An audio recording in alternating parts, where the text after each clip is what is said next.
Hi, welcome everybody. We're so glad you're here. I'm Megan Ockett, and we just wanted to start out by showing you some of these beautiful baby faces. These are just some of the babies that have been saved with Count the Kicks, and we're excited to tell you more about that today throughout the next hour. And thank you for giving us your time today. We really, really appreciate it.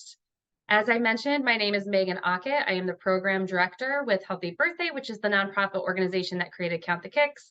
I've been with the organization for 4 years. My background is in public health. I'm really passionate about systems change and how you can take this information and integrate it into whatever sort of organization you work for, whether it's WIC, home visitors, OBED, OB clinics, rural health centers, whatever it may be. I'm just excited to share that information with you so we can easily integrate this. And I'd love for my colleague and friend, Sarah Coleman, to introduce herself as well. Hi, everyone. My name is Sarah Coleman, and I am the State Expansion Director at Healthy Birthday. I'm excited to be here with you today. I have a history in maternal child health across a couple different capacities, most recently in the education space, and I'm really excited to have an ambassador with us today. I have a special heart for our ambassadors, and Megan Morello is here joining us, and I'm going to pass it to her to introduce herself. Hello, everyone. As they said, I am Megan Morello. I am the ambassador for our lovely state of Connecticut. Just a little background info on me. I am actually a lost mom. My son Braden was born still on July 28th, 2021 due to a prolapsed nuchal cord. Unfortunately, I was never educated in fetal movement, even though I was at a high-risk doctor. His movements started to slow down towards the end of the pregnancy, and I was just told that he's running out of room and preparing to be born. I truly believe that if I had known about kick counting, that my son would be alive today. And through lots of different mothers groups and support groups online, I found Count the Kicks, and it had such a calling to me that I wanted to become an ambassador and spread the awareness as much as possible. So thank you for having me today. Thank you, Megan. We appreciate that you're here with us. We also want to thank today Anthem for being our partner. The Connecticut group has been really beneficial in getting the word out in the state of Connecticut. So we're going to move on and talk about what Count the Kicks is. So Count the Kicks is a evidence-based stillbirth prevention program that is highly effective. And we're going to talk about some statistics in the states that we've been at. But really, we've developed this proven early warning system for expectant parents to monitor pregnancy, learn more about the way that their baby moves, and record that information so they can be empowered in conversations with their practitioners to speak to what is normal for them and what is normal for their baby. We'd like to highlight that we in Iowa have saved 1 in 3 at-risk babies. Over the course of our program, we've done some studies that indicate that, and so we're really excited to present that information to you. I want to start us out with some video here. This is Jody Long, and she's going to tell us a little bit more about Count the Kicks. The United States is the only developed country with a consistently rising maternal mortality rate, according to the World Health Organization. Every year in the U.S., 700 women will die from childbirth complications, and 23,500 babies will be stillborn. Moms and babies are dying, but it doesn't have to be this way. Hi, I'm Jody Long with Count the Kicks. The soaring maternal mortality rate in our country is why we released a report titled The Link Between Stillbirth and Maternal Mortality and Morbidity, firsthand accounts of American women. Research shows that more than 15% of maternal deaths within 42 days of delivery happen in women who experienced a stillbirth. The health of the mom and the health of her baby are intrinsically connected. When one is struggling, there's a growing chance the other will struggle too. There are warning signs, red flags, if you will, ways for expectant parents and doctors to have an early heads up that something might be going wrong in a pregnancy. The CDC lists a change in babies' movements as one of its 15 urgent maternal warning signs. Babies in the third trimester are just like us. When we're sick and not feeling well and want to lie in bed or on the couch, it's the same thing for babies. If they're not doing well, their movements will change or become weaker. This is that early red flag and a reason to call the doctor right away. Our researchers include stories from 8 women who share how speaking up about a change in their baby's movement not only helped their baby to have a safe arrival, but also identified and addressed pregnancy complications that put their own life at risk. The report discusses how increased education and awareness around fetal movement monitoring may help to improve birth outcomes, not just for babies, but for moms too. We invite you to read this report and share it with your colleagues. We also invite you to help us raise awareness about Count the Kicks, a proven, evidence-based campaign that is saving the lives of babies, and in some cases, moms too. Thank you. The United All right. One thing we also want to highlight is we already have a baby save in Connecticut. This is baby DJ. Baby DJ is just over a year old now. And you can see from the description, the story from Star, who is DJ's mom, is really important. And this is what our work is all about. I cannot tell you how exciting it is when we get baby safe stories to know that we have been a part of that experience with expectant parents. I'd also like to highlight some information specific to Connecticut. You can see on the left that Connecticut's stillbirth rate is 4.61 per 1,000 live births. And that line, the red line, indicates Connecticut. The teal line in that graph indicates the United States rate, and Iowa, which is our comparison state, represents the yellow line. So you can see that Connecticut has had a significant downward trend in the past few years, but has started to creep up again. And so that's why we wanted to come with you today, because we believe that 51 babies in Connecticut could be saved every year with our program. And just to highlight another baby save and the importance of the app, this is Mabel. And I really want to pay attention to the comment at the top here. The only red flag that there was a problem with the pregnancy was the change in movement. And so it's really important that we get the messaging out to expectant parents about how critical fetal movement is in pregnancies. So I'm going to swing this back over to Megan to give you some information about research and data. Thanks, Sarah. Yeah, so let's talk a little bit more about how this is a research evidence-based campaign and what that means. So Count the Kicks was recently published in AJOG and BJOG, which is the American Journal of Obstetric Gynecology, and then BJOG is the British Journal of Obstetric and Gynecology. What we want to highlight here, and if you're really into research and love reading it, feel free to scan these QR codes. We have a whole evidence page on our website. But in the BJOG article, what that did was researchers looked at the implementation of Count the Kicks in Iowa, compared it to surrounding states that did not have a stillbirth prevention program being implemented at the time. And what they found was that the stillbirth rate in Iowa started decreasing 1% every 3 months, and they looked from 2008 to 2018.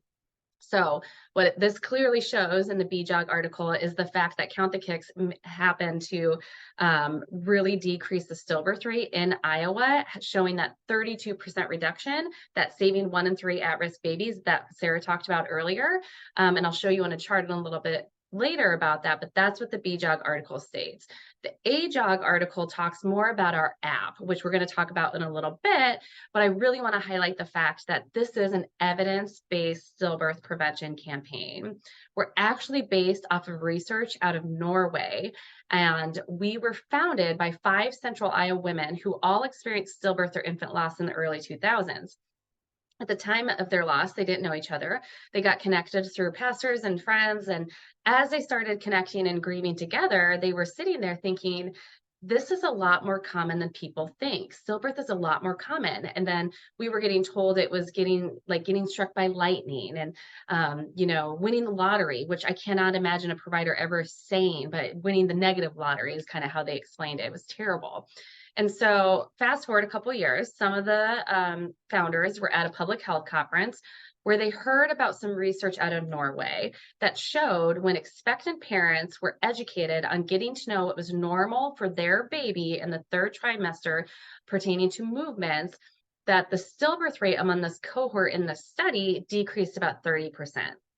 So the founders hearing this said, whoa, that's amazing. We can do that. We can bring something back to Iowa. Great things are started in Iowa. Let's create this evidence-based, bright, empowering campaign that provides tools and resources for not just providers and those working with expectant parents on how to easily talk about stillbirth and stillbirth prevention, but also tools and resources for expectant parents to get to know it's normal for their baby, how to speak up, when to speak up if they notice a change. And that's exactly what they did. They came back to Iowa. They looked at additional research that talked about the importance of fetal movement monitoring. They worked with a local marketing company. They worked with Iowa Department of Public Health, and they created this Count the Kicks program that we know about today that you see. So again, if you really like reading research, the Norway study is on our website, but it really does highlight the fact that there was that 30% reduction among that cohort just by educating on getting to know what was normal for your baby. Taking that a step further, when we talk about that 32% reduction in Iowa, this is what it looks like in chart form. So you can see Count the Kicks had a soft launch in 2008. From 2008 to 2018, we had a 32% reduction in the stillbirth rate. And that's also what the BJOG article studied as well. First 5 years of the program, Iowa's African-American stillbirth rate decreased 39% in the first 5 years of the program, like I said.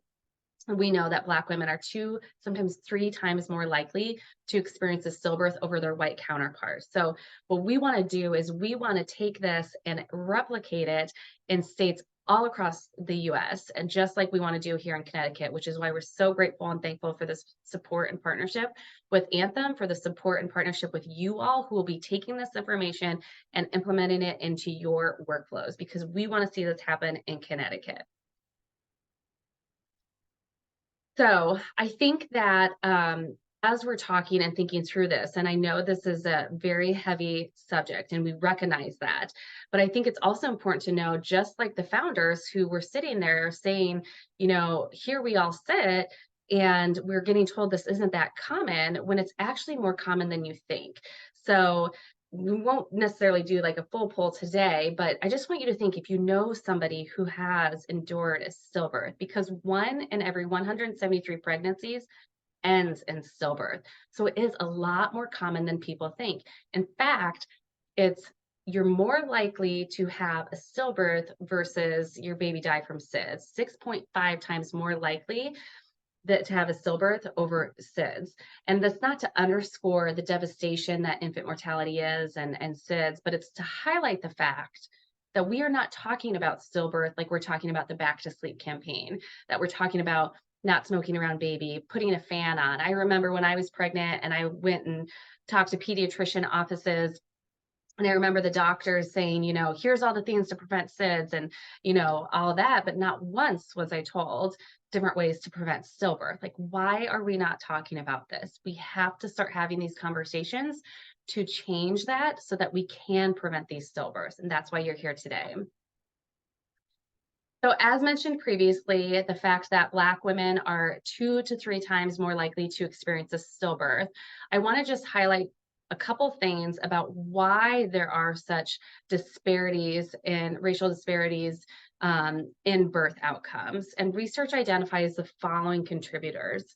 Things like systemic racism. That's the way that society fosters racial discrimination through mutually reinforcing systems of housing, education, employment, earnings, media perception, healthcare, and criminal justice. Epigenetics, pre-existing certain conditions that may lead to stillbirths like gestational diabetes. Access to healthcare can impact early diagnosis, socioeconomic barriers. But remember, research shows education is not a determining factor. A college-educated Black woman is still more likely to lose her baby than a high school educated white woman. So when we take that a little bit further and we put numbers to that, again, I mentioned families are 6.5 times more likely to lose a baby to stillbirth than to SIDS. The racial disparity breakdown is the fact that Native Hawaiian or other Pacific Islander pregnancies, 1 in every 94 pregnancies will end in stillbirth. For Black pregnancies, it's 1 in every 97. Indigenous, it's 1 in 128. We know that public health campaigns can be effective because of the rate of sudden infant death dropped 50% due to that Back to Sleep campaign. So that's exactly what we want to do with this Count the Kicks program. So I want to spend a couple minutes highlighting a couple of the things that we do at Healthy Birthday Count the Kicks that center equity. When we look at those disparities and we look at those numbers, we want to ensure that we're elevating voices of color, that we're centering equity in all that we do. So a couple of things that we're doing and that we continue to improve on and work on is we have things like a health equity team that continually looks at our resources, continually looks at our programming, helps us ensure that our DEI best practices are in place. We have kid counting bracelets. So if you are working with somebody that doesn't always have access to a smartphone or Wi-Fi, we have some of these bracelets on hand in certain states that help people count, or as a reminder to count if they don't have access to the app. We currently have the app. It's completely free. There are no ads. It's in 16 languages. We're going to add a couple other languages here by the end of the year as well. So we're continually asking, what do you need? What are the needs that you need in your demographic? You're the boots on the ground. How can we help you and make sure that you're reaching your population? How can we help you with that? Let us know. We have a social determinants of health survey. We have information that we'll talk about here in a little bit, called a Find Help resource, where it takes people's zip code and helps them find free or reduced cost resources near them. We have an opportunity here to impact the lives prenatally versus, that 6 weeks postpartum check where, they've had a screaming newborn, they don't know what's going on, their milk is coming in. All of those challenges we can work on helping and assisting, finding them lactation support, finding doula care, finding mental health support before the baby arrives, making the impact showing that we can help decrease the chance of that baby experiencing adverse childhood experiences. We also work with a lot of non-traditional providers. You don't just have to be an OB to talk about this. We have libraries that order this information, FQHCs, federally qualified health centers, community centers, churches, beauty salons. Anybody and everybody can be educated on this and share this within their community. And that's why we need your help to take this information, share it with your dentist office, share it with your communities, share it with your nursing staff. Megan has some exciting news. Megan, would you like to tell them? Yes, so everybody gets CTK materials here in the state of Connecticut. Thank you to the Anthem Foundation. All of our educational materials are free. We have posters, app card reminders, and brochures both in English and in Spanish.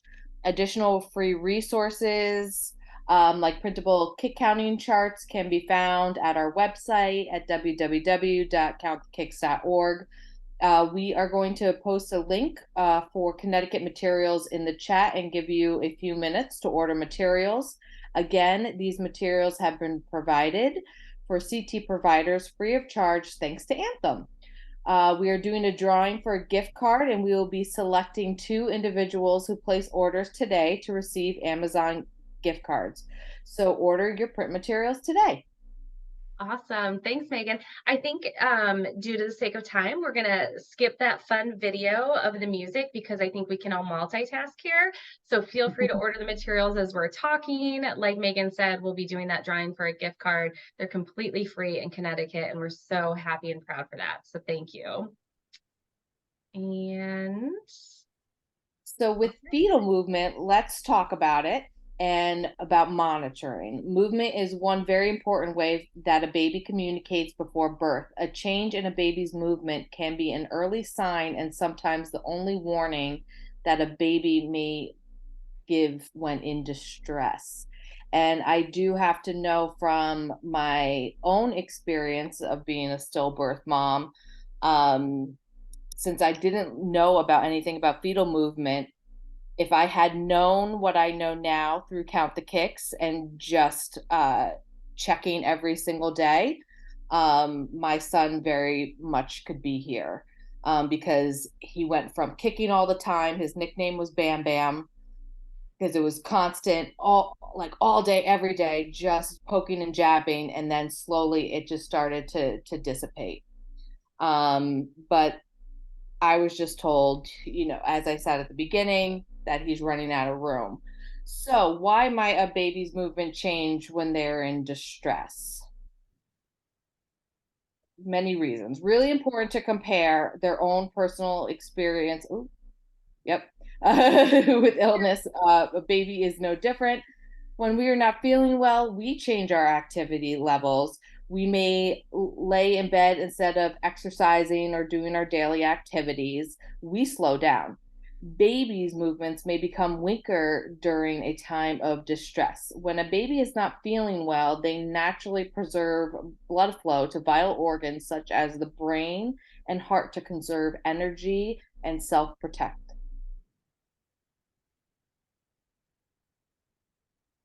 Additional benefits of fetal movement monitoring would be the reduction of preterm birth still rate, fetal growth restrictions identified earlier, and women who have stillbirths are at a substantially higher risk for severe maternal morbidity than women who have live births, regardless of cause of fetal death. Due to the low cost and potential benefit, it is recommended that decreased fetal movement can indicate a need for more evaluation and has the potential to save lives. Right. And so I'll just add really quick here, Megan. In that video that was shared earlier, that was talked about the maternal mortality morbidity rate and the connection between stillbirth, that white paper is actually on our website on the evidence page. And so you can view that, where it has real stories from American women all across the United States that almost lost their own life, and how it talks about how Count the Kicks helped save their life as well as their baby's life. So there really is a connection between stillbirth and maternal mortality morbidity, and where in the United States, where that's such a important and needed topic, maternal morbidity and mortality, it's really good to show that we do have an evidence-based solution that can not only prevent stillbirths, preventable stillbirths, but also help save mom's life as well. Go ahead. Movement matters. So let's start counting, everyone. When should a mom start counting movements? ACOG recommends beginning counting at 28 weeks gestation or 26 weeks if you are considered high risk or pregnant with multiples.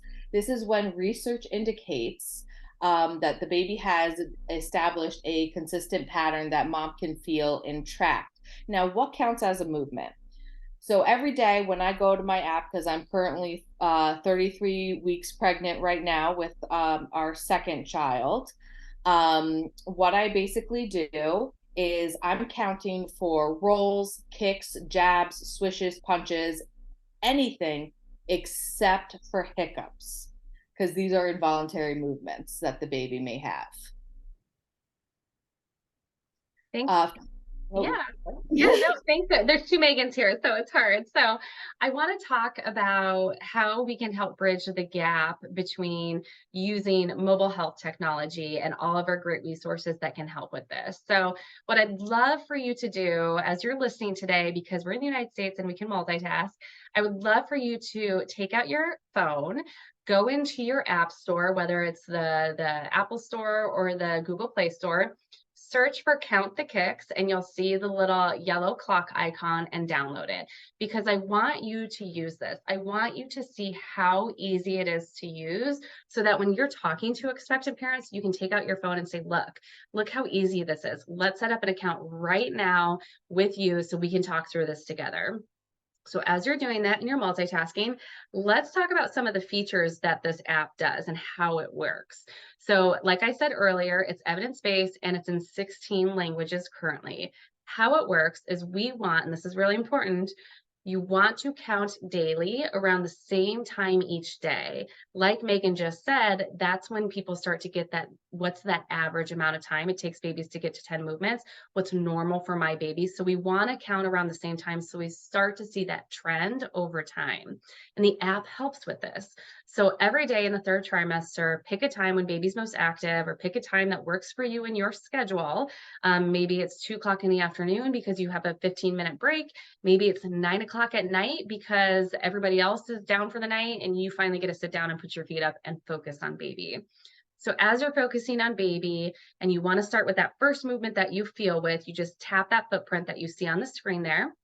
When you tap that footprint for the first time, a timer starts. So every time you feel that movement, that jab, that push, anything except hiccups, like Megan just said, you tap that footprint and the timer continues until you get to 10.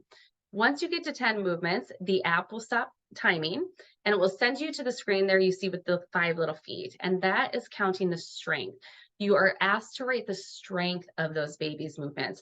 How strong was baby feeling during that kick session? And so as you're doing that, you have the opportunity to rate between 1, which is fluttery, all the way to 5, which is fierce.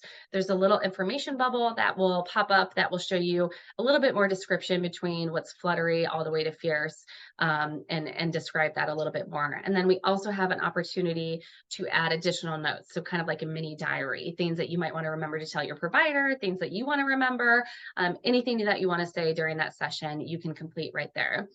After you click finalize session, what happens is the app gives you a graph. It gives you a line graph for movement and a bar graph for strength. So after a couple sessions, you not only get your day-to-day information, but you also get the average amount of time it takes baby to get to 10 movements and the average strength amount. So you can visually see what your baby's normal is. So you're not comparing to others, you're not comparing to past pregnancies. It's your baby and your pregnancy during that time. You can download that data and share it with your provider. You can share it with significant others. Significant others can actually log on to the same account on their phone and see how baby's been moving too. So could be a whole family event, grandparents and significant other spouses.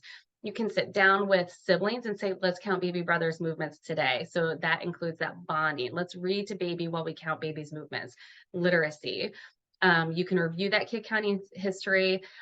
You can set daily reminders within the app so you don't have to go out to your own calendar. Because remember, if you take one thing away from today, it's the fact that I want you to encourage people to count daily. The app works when you count daily and you see that trend over time and what's normal for your baby. We also have a web-based kick counter. So if you have individuals that maybe they're like us, we sit at our computers all day and I need to count at 2 o'clock, but my phone's locked up for some reason, I'm going to go ahead and count on the web. So that's on our website as well. You can count on your Apple smartwatch. So you could count one day on your Apple smartwatch, the next day on your phone, and the third day on the web, and it's all connected and you get all of that same data in one place. We don't share or sell the app user information either. I know in today's world, privacy is very, very important to us as well. We only ask certain things like zip code, just to kind of see locations overarching of where people are. But this is completely free. Download it, get used to it so you can share it with your expectant parents. I also want to highlight some of the resources that we have on the app as well. In the menu bar, you'll see a resources tab that will show you some resources, things like certain websites you can view and visit for additional help, including this Find Help resource. So what happens is when you go click here, you can enter your zip code, and then what will happen is it will show you free or reduced cost resources near you. So maybe you're looking for childcare assistance or housing assistance or diaper banks. You can enter your zip code and find and search and filter that way. So another great tool for you to share with your expectant parents, so they can get the best care, the best resources that they need before baby arrives. So they don't have to worry about it when baby's here. And like I said earlier, screaming newborn, those first couple of weeks are so difficult. So making sure they have all the tools and resources they need up front. So that's the app. You know about the materials, you know about the data and the research and how this is evidence-based. Now we want to kind of switch here a little bit more about how you start having this conversation, how you start talking about stillbirth and stillbirth prevention with your expectant parents. So today we're giving you tools to not just talk about stillbirth prevention, but you're also improving the health literacy of your expectant parents and clients that you work with, because you're doing these 5 things. You're being equitable. You are giving the same information, the exact same to each person, no matter their race, their status, their income, their education. It's all the same. You're listening and you're learning. You're asking open-ended questions. You're being clear and concise. You're not using big medical terminology. Today, we're talking about fetal movement a lot. I wouldn't be doing that if I was talking to expectant parents. I'd be talking about your baby's movements, your baby's kicks, your jabs, your pushes, things like that. You're being honest. We share so much with expectant parents. We talk about things like genetic testing, not drinking while pregnant, the reason for taking your prenatal vitamin, all of those things. So why aren't we talking about this? We have to start talking about this, just like we talk about all of that other pregnancy things that could happen. And then you're reteaching. So you're asking those open-ended questions. Show me your app. Let's talk about it. What questions do you have about movement today? I'd like to talk to you about this. Can I see your data? Things like that. So that's how you're improving health literacy, by having these conversations. So feel free to add questions in the chat that you might have received about fetal movement monitoring. We're always kind of collecting these, but I want to highlight a couple that we tend to get often that maybe you're thinking, or maybe you have gotten and you just didn't want to say in the chat. So I want to highlight some common misconceptions that we find on the internet, that we find from talking to our friends, that we find from Facebook groups, to address these so that then when you get asked these questions or you get told these things, you can correct. So the first one is, my baby's always active, so I don't need to count kicks. I don't need to count my baby's movements. I have heard this. I understand. I have had 3 babies. And my first, it was 5 minutes or less. It was like a jungle gym in there. And then my second, my daughter, it took 30 minutes to get to 10 movements. And I just knew, I didn't know that was her normal. I went to triage 3 times. It would have been great had somebody talked to me about, it was before the app was out, but it would be great if somebody said, get to know what's normal for your baby. That's what I like. So even active babies can experience distress, and sometimes very quickly. So it's really important to know if your normally active baby has slowed down. Plus, it takes the guesswork out of knowing about your baby's movements, thinking, was it 5 minutes or is it more like 15 minutes? So the app tracks it all for you. Another misconception, only those experiencing a high-risk pregnancy should pay attention to their baby's movements. All expectant parents should be educated on getting to know what's normal for their baby in terms of movements. We want to be talking about count the kicks, fetal movement monitoring with every single expectant parent. We don't just do the gestational diabetes test for random people or those that might be more at risk. That happens for everybody. The same with this. Speaking of the gestational diabetes test, you heard me say about systems change. That's a great opportunity to introduce count the kicks as they're sitting in the clinic, taking that test, drinking that wonderful drink we all love so much, and waiting for their blood work. Here is a big one that we hear all the time. 10 and 2. I should get 10 kicks in 2 hours and be done and call it a day.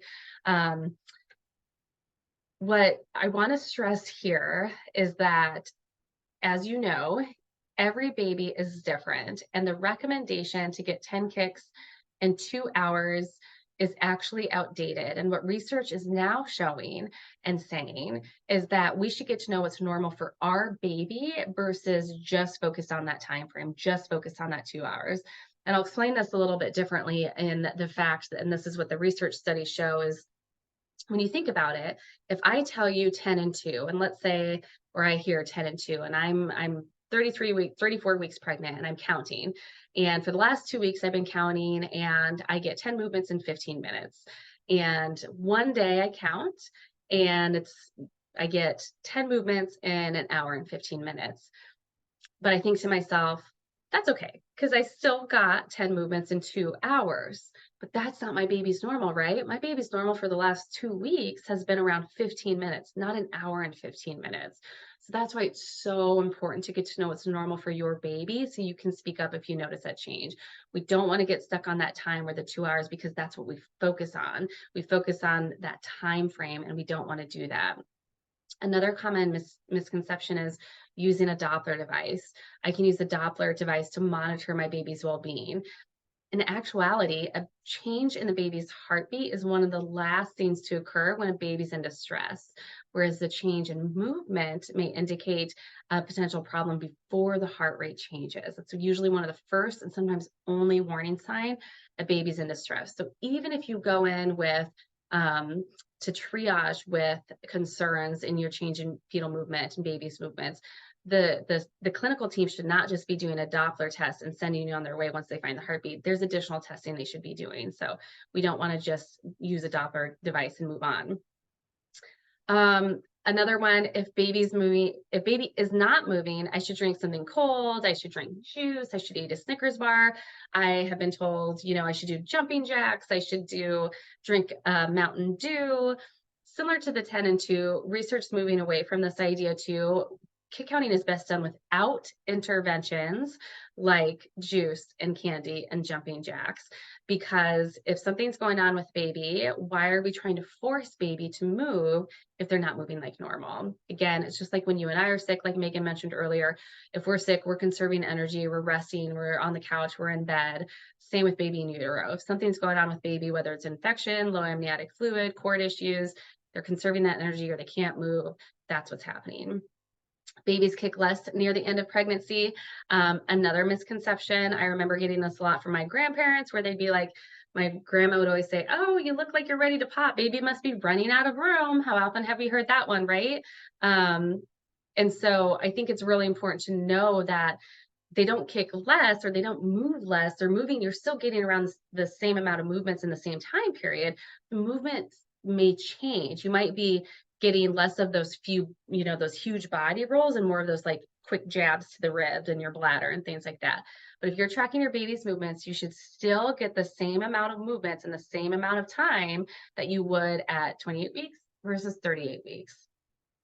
And then the other common misconception that I want to address is the fact that I think some people think triage, labor and delivery triage, doesn't necessarily need the posters. They don't need the brochures because once you're in triage, you have the baby or something. I don't know where this misconception comes from, but that's a perfect opportunity to have this information. That's a perfect opportunity to include fetal movement monitoring education in your after visit summary. I went to triage 3 times with my daughter, again, thinking she's not moving like normal. It was taking her 30 to 45 minutes when I was tracking. That would have been the perfect opportunity after everything checked out. She was fine. I was fine. She is now 7. What a great opportunity to hand me a brochure and say, hey, get to know what's normal for your baby. This is how you do it. So that information would be helpful. And then I wanted to address how you can integrate this into your system. Thinking through what you've learned today, making sure that everybody on your team knows about Count the Kicks, sharing this recording with them, including Count the Kicks in your paperwork, in your intake forms, action plans. You're discussing at every parent meeting. If you're a home visitor or WIC, you're sharing throughout the community. We have after visit summary forms. We have a lot of ways to integrate this depending on your organization. So feel free to reach out to us. I'd be happy to help you with this. This is what I love. I love seeing ways that we can take what you're already doing and make this common practice so you don't have to think extra about it. I'd like to turn it over to the other Megan now to talk about how to have this conversation with expectant parents. Hello. Hopefully my computer doesn't go on the fritz again and shut down on me, but this is something that is really near and dear to my heart, which is talking about stillbirth with expectant parents, some things that you just do not want to say to us. And even just parents who have never gone through stillbirth. So a lot of times, healthcare providers will say, I don't want to scare expectant parents, but pregnancy is full of risks that we talk to expectant parents about. Stillbirth is another risk that expectant parents deserve to be educated about. Another one that you can hear a lot of times is stillbirth just happens. There's nothing we can do about it. That is not fully true. There can be warning signs if expectant parents know what to look for. There is, my baby's always active. It's not a concern of mine. Babies are active until they aren't. Cord and placenta complications can be sudden. Expectant parents need to know what's normal so that they can notice a change. There's also, I'm almost at my due date. The risk of stillbirth increases as an expected parent approaches or exceeds their due date. As a provider's influence on expected parents is strong, and they need to hear from you about why tracking fetal movement is important. So in our spring 2022 app user survey, users were asked what kind of messages would influence you to speak up if you notice a change in your baby's movements. Response, 87% of CTK app users say that they would contact their provider about a change in their baby's movement if their healthcare provider encouraged them to speak up about a change in movement. So basically, a provider's influence on expected parents is strong, and they need to hear from you about why tracking fetal movement is so important. And then talking to expected parents who have endured a stillbirth. I can't stress enough, read the chart before entering the patient's room. From my own personal story, at my 6-week checkup prior to my stillbirth, my doctor who had delivered my son asked me how my son was doing. And I know that things get really busy and whatnot, but all she had to do was read the chart to know, because then that just re-traumatizes you as the parent. And according to ACOG, they should begin to track their baby's movements at 26 weeks. Feel free to talk about their stillbirth and acknowledge their child that was stillborn. Ask about their name, gender. If you weren't their previous doctor. I have to say now, being 33 weeks pregnant, my new healthcare providers have been so wonderful about it, because I can say from being a stillbirth mom, we want to talk about it. We want to talk about that child and have their memory be alive, because it did happen. They were there. They were real. But it is also very important to be empathetic, stay away from medical terms like fetal demise, and ask if anyone has previously discussed the importance of tracking fetal movement with them, because like me, no one had done that the first time around. Thank you, Megan, for sharing your story. We're going to get here in the home stretch and start to talk about some resources that are available to you with Count the Kicks programming. So the first is circle back to the materials. If you haven't placed your order yet, we encourage you to do that ASAP. We want to get those materials in your hands so that you can get them to the people that you work with, the expectant parents that you work with. We also have had Megan with us, and Megan is an ambassador, and I'll just really quickly talk about what ambassadors do. We have ambassadors across the states here in the United States. Some of them are lost moms. All of them are volunteers who are extremely invested and passionate about advocating for fetal movement monitoring and advocating for these healthy birth outcomes. So our ambassadors, like Megan, can attend a variety of events in your area. They might show up at different functions, baby showers, conferences, AWAN meetings, ACOG meetings, wherever they're needed to get the word out. That's really important. And Megan is your Connecticut ambassador. So again, we're really excited that she was here today. And then I want to also share this last video with you, a story, one of our babies that was saved not so long ago, Nala. And Dana, the mom, is going to give her experience of being in a position of monitoring movement. She came back in after she had me put on the monitor and stuff, and she's like, we're just gonna take her. And I'm like, what? And she's like, you know, her heart rate is dropping every time you have a contraction. I was already scared, you know, because I was a high-risk pregnancy. Well, I basically learned from the doctor's office, the little yellow sign that was right there. When she started moving, I was very alert with her movements, you know. That was what I lived for, just because I wanted her to, you know, her to make it and survive. When she started moving, she moved, and she was consistent. It was always at a certain time. Nala was a kicker. When she started kicking, she was kicking. And this day, she wasn't moving at all. I started drinking cold water. I mean, I was drinking so much, my stomach was hurting to make her move. And she didn't move at all for me at all that time. So I'm just like, okay, I'm gonna get her checked out. It was the heart rate that was dropping. Like they said, her heart rate would drop real low every time I would have a contraction, and they were like back to back. She thought that it would save the baby, so she pulled her out. She was like, it's a good thing you came when you did, you know what I'm saying? Because if you wouldn't have, you know, we probably wouldn't be having the same outcome.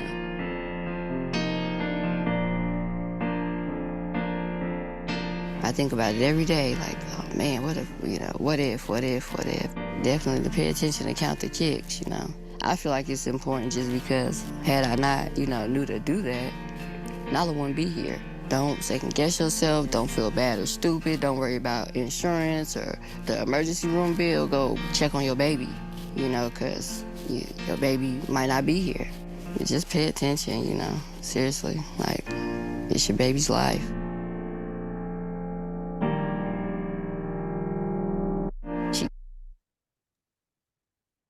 So I love watching Nala's story, and I love listening to Dana tell that story.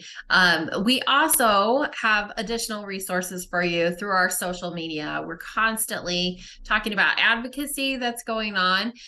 We promote stories, the baby saves. We promote experiences like Megan has shared today, but we are constantly moving towards a social media stream that provides you with more information about stillbirth prevention.